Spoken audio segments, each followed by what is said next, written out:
talk about another project of his. What is the project name? Flux. Flux, yeah, of course. So he's going to talk about FluxJS.jl. Sorry.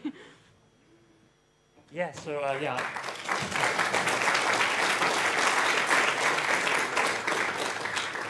So yeah, I'm Mike. I work at Julia Computing on a machine learning library called Flux. It sounds like a few of you have heard of Flux before, so I'm going to skip the detailed intro, but I'll give the quick, 30-second overview. So what Flux is it's a machine learning library written in pure Julia, 100% Julia. Other frameworks are not usually written in Julia. They're not usually written in Python or anything like that either. They're usually written in C++ and C and Go occasionally, apparently. And these frameworks, while they're on the order of 1 million lines long, Flux is 1,000 lines long, and it gets shorter the longer I work on it. So I'm gradually shrinking it down as I go along.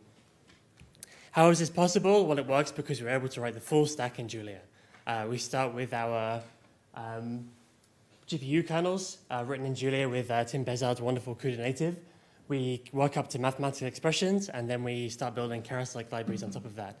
And you can, of course, start with this and work your way down as a user of Flux. So that's a nice way to work. So that's Flux, and I want to talk a little bit about what people are using Flux for. So there's loads of interesting projects out there that are using Flux. We have a couple of talks on projects people are using. But particularly, I want to highlight our GSOC students. So we've had a Google Summer of Code. We participated a couple of times. Julia's obviously participated for a long time. This time we've got about 30 students, so it's been really good. In particular, 5 of those students were working on Flux. And they've done some really cool things, which I want to tell you about today. So firstly, Ayush Sridhar has been working on an ONNX importer for Flux. So what this means is that we can import, so ONNX is a serialization format, essentially. It's a way of storing models to move them between frameworks. So thanks to Ayush's work, we can import really nice, high-quality trained things like ImageNet models and text recognition models and so on from other libraries that researchers have trained in them. And so that means we're able to build packages like Metalhead, where in a couple of lines you can grab a model and start classifying images immediately. So that's a really useful tool and one that you can apply to a lot of things. You can also take these VGG models and those ImageNet models and use them to build other things, other neural networks. So that's exactly what Avik Powell was doing. He actually wrote a lot of his own image recognition models, and he's done a crazy number of them. But he also used this VGG that we had to build a neural style transfer, and we'll see more of that in a little while. Here's some more things he wrote down. We also have Matt Kelly.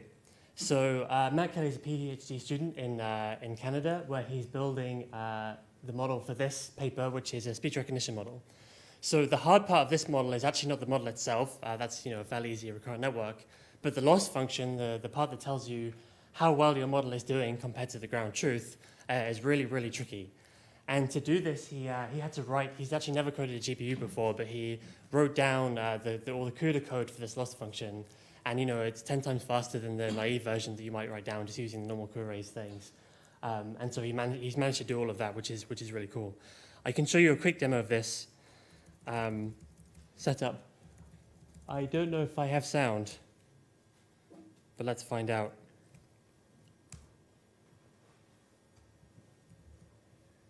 I don't have sound. But so we have a transcript. We have a text transcript. His captain was thin and haggard, and his beautiful boots were worn and shabby. So that's a nice hard model, a nice hard sentence for your model to recognize. And we also have a phonetic transcription. So the models we write don't directly output English text, because that means they have to learn to hear and also learn how to write English. Instead, they target this phonetic description, which is more like IPA or something like that. So I can try and transcribe this, and it'll take a minute to run the model. So here we go. There's our transcription that the model has generated. It's not perfect. It's still a work in progress, but you can see that it's quite close. And considering this is working on raw waveform data, it's pretty impressive. For example, right at the end here, we have our phonemes for shabby, and at the end here, we have something like happy. So yeah, still working, but we'll have Alexa and Julia before long enough, I'm sure. The next one is Tejan Kamali, who's been working on reinforcement learning in Flux. So he has done a huge amount of stuff, and you should check out his OpenAI gym models and all that kind of stuff. One of the things he did is in a couple of weeks he put together AlphaGo. And I'm going to show you this. I'm going to show you it via Neethu's work. So Neethu has been working on FluxJS, which is a way of exporting Flux models to the browser. So we export JavaScript file, we export weights, and so you can just load those up and run them in a web page. So hopefully I can show you this. This is the combined result of Tejan and Neethu's work on AlphaGo. So I can now play Go against, the website. And you can load this right now on your laptops and play it. You can see what it's thinking. It's choosing to go down here. You might hear your laptop fan heat up at this point, and there it goes. I have no idea if that's a good move, but if you're a Go player, you can try that for yourself and judge for yourself. One other one, so this is Avik Pal's neural style model. So I'm going to try and get this working.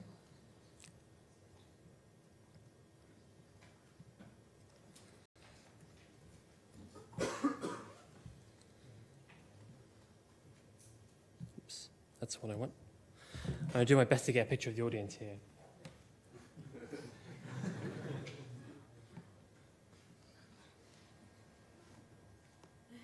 And pick a style, so that's going to load some weights and generate.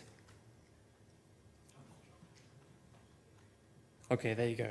Not a great photo, not a great example, but it does the job. And then again, running in your browser, you can try this on the Flux website with your laptop's camera right now.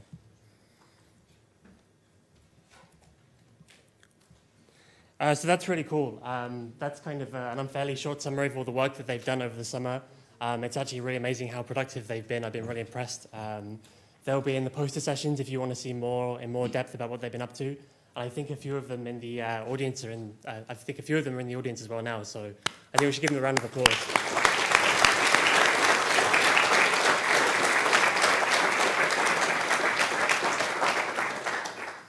All right, so that's stuff we've been doing over the summer. I want to talk a bit about what we're going to be doing over the next year or so. So we've talked a lot about how we view machine learning as fundamentally being this compiler problem, this language and compiler problem.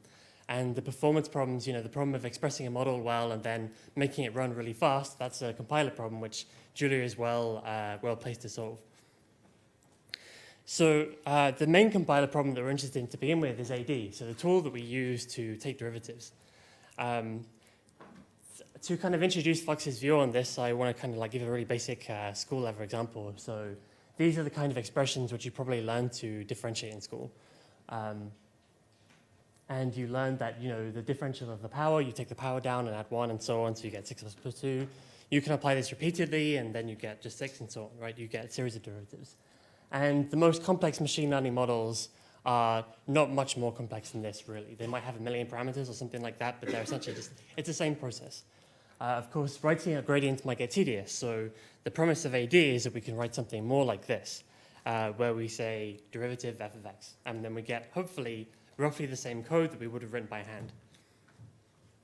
It's not quite as simple as this, unfortunately, and the reason for this is that AD is a tricky problem that we need, especially reverse mode, we need to run on something like an expression tree. And so the way ADs have to work normally is that they have to build something like this expression tree, also called a tape. So this is an example from the PyTorch README, which is a nice illustration of how they're doing this AD process. As you run through your computation, we're doing a series of matmols and standard operations. The torch tensor type is overloaded so that when you do a matmol, it does that operation, but also records in this graph the operation that you've done. And then at the end of all that, we call backward, and then it effectively runs an interpreter over the graph to calculate your gradient. So this is great. It works really well. It's very robust. It handles a lot of cases, but it does add a lot of overhead. If we have a simple function like this, our handwritten derivative is just a couple of CPU operations. Our RD version is it's creating a tape and it's pushing instructions into it and then interpreting it. That's a lot of overhead.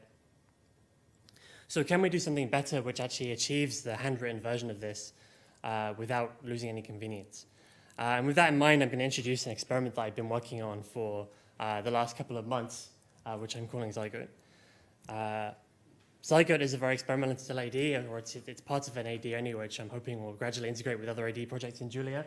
The basic usage of it is very simple. It's exactly what we saw before. We write a derivative, and we get a result. in more general terms, the derivative function is designed just for a single input, but we have the gradient function, which takes a function and a value and returns a derivative with respect to each value. So in this case, we have sine of x, and then the output is cos of x. That's what we expect. Actually, there's still no AD going on here yet. No AD has happened. So if we actually look under the hood here, gradient is a 3-line wraparound this forward back. So forward gives us a value, 0.48, the sine of x, and this lambda function here, which is a backpropagator. So if we call the backpropagator, we get this cos of x here. There's still no AD going on here because this is actually also just a method overload. So if we type add grad of x, this is just, we're just defining that when we do the forward pass on sine, we should do sine of x as normal, but we should also return a function that takes a sensitivity and handles that in the appropriate way. And this is exactly how it's defined. So the nice thing about this is that it's extremely composable. So if we have a more complex function like this, I say more complex, it's still simple, but a bit more anyway. We can do AD on this very straightforwardly by doing forward pass, sine of cos, and then calling the backpropagator of cos and the backpropagator of sine. I'm going to show you how that ends up working out. To show you that, I'll introduce Julia's view of this function. So this is Julia's new IR, which has been introduced on 0.7. It's just a lowered representation where everything that we did in our code is explicit. So we have some type information where we've said x is a float, so the output of cos of x is a float, and so on. We're taking the cos of that, and then we refer to our variable %1 that we assigned, and we take the sine and we return that. So that's straightforward. So now let's say we want to take the derivative of this, right? So we write something, we don't want to use gradient because for whatever reason we want to have the output of the function as well as its gradient, right? So that's exactly what this does with our slightly lower level API. We call the forward pass on f, this function, and then we call the backward pass, and then we put them both into a tuple. So if we call grad f of 0.5, we get the output sine cos of x and the gradient of that. So now the interesting thing is what happens when we look at the lowered code of grad of f. So let's look at that. And if we look at that, what comes out is actually just basic trigonometric functions. There's no AD machinery whatsoever. It's just pure, sine, cos, multiply, done. I can kind of raise this up so it's a bit more readable. This is basically what that code was showing. But it's not what we wrote down. What we wrote down was this. And so by the time you've inlined everything and specialized and so on, you get exactly this. This is very fast. So this gradient computation, the thing that's effectively running, runs in about 40 nanoseconds, which is about how long it takes light to travel 10 meters. Also worth bearing in mind is that a Python function call is about a microsecond or more. So we're done differentiating this function and had lunch way before Python has even got going. Just to show this generalizes at least a little bit beyond these very simple numeric functions, here are some benchmarks. So this is measuring overhead. So if your forward pass takes 5 seconds and if your backward pass takes 10 seconds, then your overhead is 2, right? You should never trust micro benchmarks, especially not when the author's library is all the way over here. But I can talk about what this means and what you should take away from it. So the thing here is that most of these are very small. There is an MLP type model, but most of it's actually scalar AD. And there's one with a loop and so on, but it is scalar mode. So this is very, very punishing for anything that uses a tape. And it's intentionally punishing because I'm making a point. But obviously, if your arrays get bigger and you try and vectorize and do more work, you gradually reduce all of these down to the lower, 1, or to 2 or 3 at least. So real programs are going to be somewhere in between those two things, those two extremes. But it is important because we're gradually finding that as GPU kernel calls get faster and as models like NLP models get more fine-grained, this kind of upper range of this is becoming more and more important. So it does matter.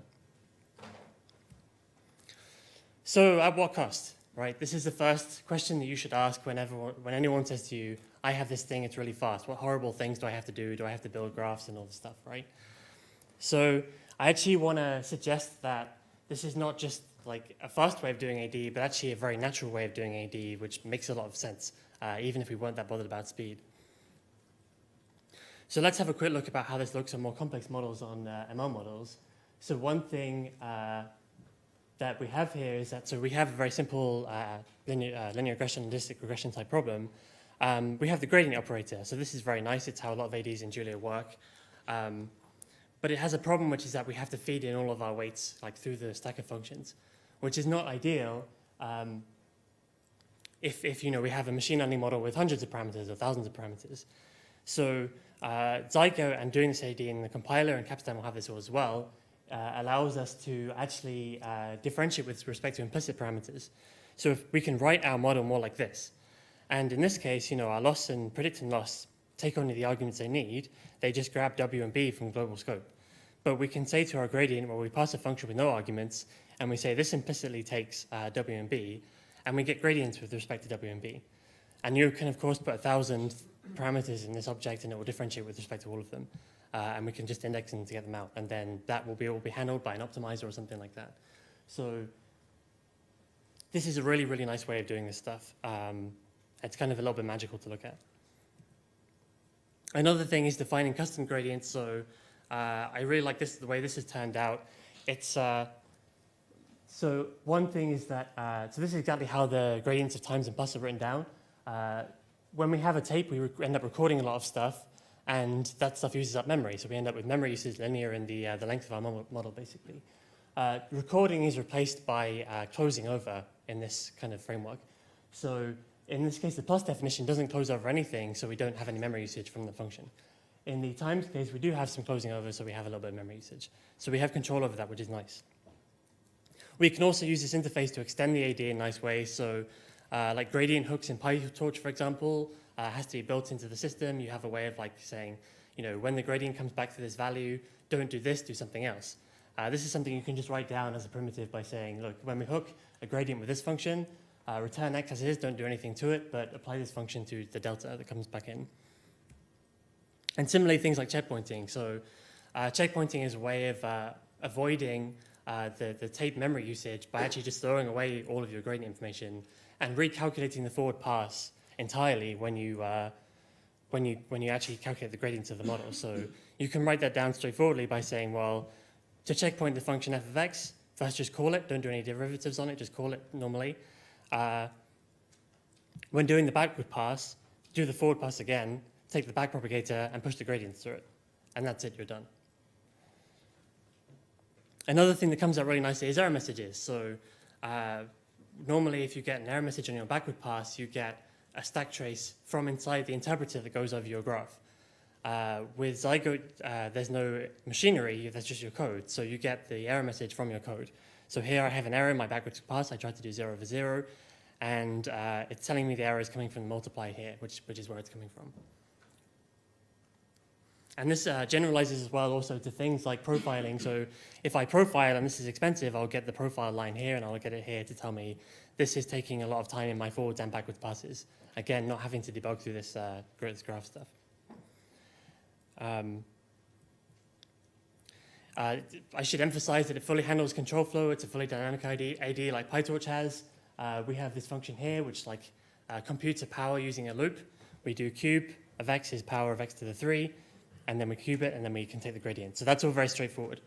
And you can have the n here dynamically varying and so on. It's all supported.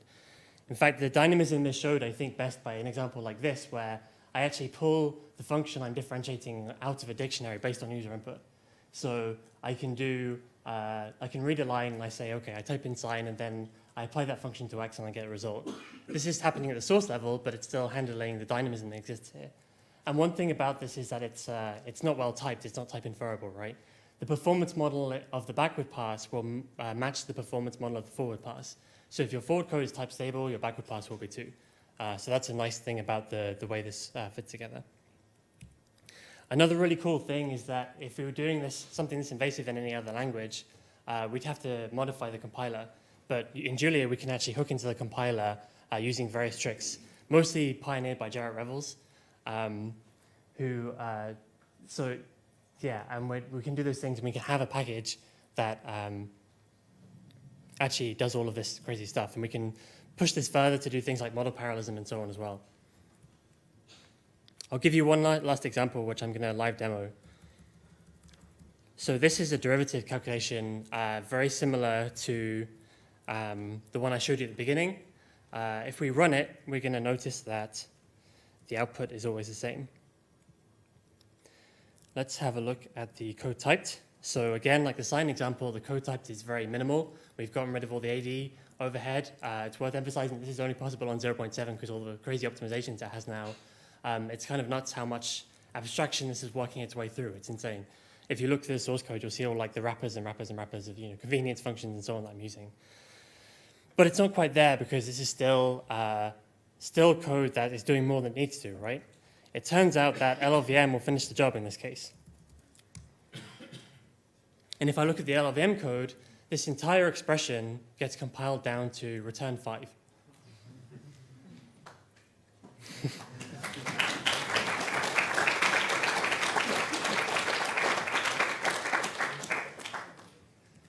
So I tried this a while back, not really sure if it worked, and it turned out to work, so I just haven't turned my laptop off since, just in case. What is that arrow operator? Where's that? Oh, that's just the function call, but I have a font which is turning that into a ligature.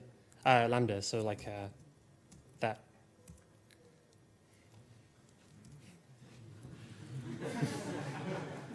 Best part of the talk, right?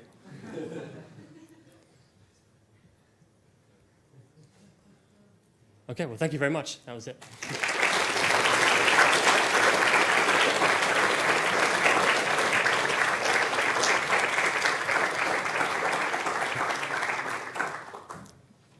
Hello. I knew that I was going to ask a question. So it's scalar to scalar right now? No, so I have other examples which are doing like vector derivatives, so it's not only scalar for sure. Okay, cool. So there's a really cool opportunity, I think, for you here, which is to incorporate for the scalar subgraphs. This is something that reverse diff does, which is cool, is to differentiate those in forward mode. Because that way you don't have to, for example, have if I understand correctly, you're using like a stack or something, right, to handle dynamic scalar graphs. Is that true?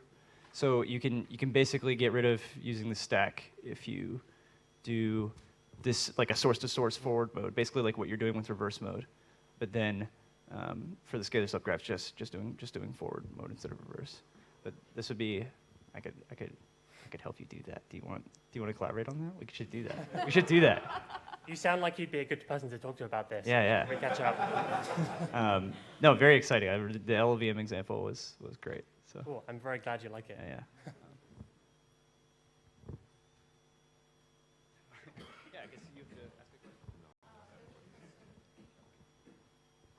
So how much of the sort of Flux models that you showed is Zygote ready to run? So what are its limitations right now is what I'm trying to ask, I guess. Very few. I tried it on a few larger models and it will segfault very quickly.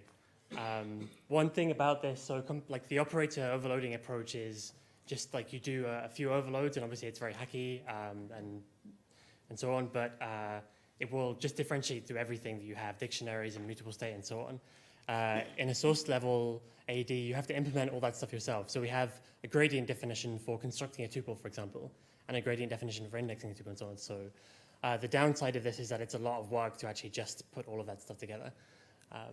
But it's coming along and I can do some simple Flux models now. So it's hopefully not too long before this is more usable. And it is up and you can try it out and use it. So please do file bug reports and so on.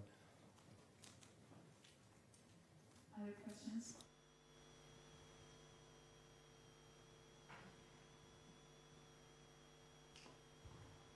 We heard the talk in the morning about cassette, and it seems like it's a natural fit for, or somewhat fit for what you're describing. Is that? It seems like a good fit for what you've done. At least it seems to fight the same problem, or the problem of this operator overloading. Do you plan integrating? Is it compatible? Yeah, very much so. So I mean, I'm doing some really kind of bleeding edge stuff with like Julia's new IR and so on, which Cassette doesn't currently work with. But I'm hoping that we have discussions going on to kind of make sure that does get exposed in future and it all gets ironed out. So there's just kind of one way to do that. We have time for maybe one more question if anyone has We are recording it, so we need the questions on the mics. So I feel like all of the derivative calculations in machine learning world are sort of many parameters to one output, but there are a lot of us who do various other differentiation things that tend to be one parameter to many outputs. This comes up a lot in robotics and dynamics and things, which typically require something like forward diff and not reverse mode. Can we use Zygote for that? Is that a case that you're thinking about? Yeah, so I think I haven't thought loads about forward immediately, but I think we'll try and, so the idea eventually is to have all of these things kind of seamlessly interrupting in various ways. So you can have some subpart of your model where you say, do this in forward and do the outer part in backwards and so on. And that will make this, and I think like the compiler tools will make this much easier to do, I think. All right, let's thank Mike again.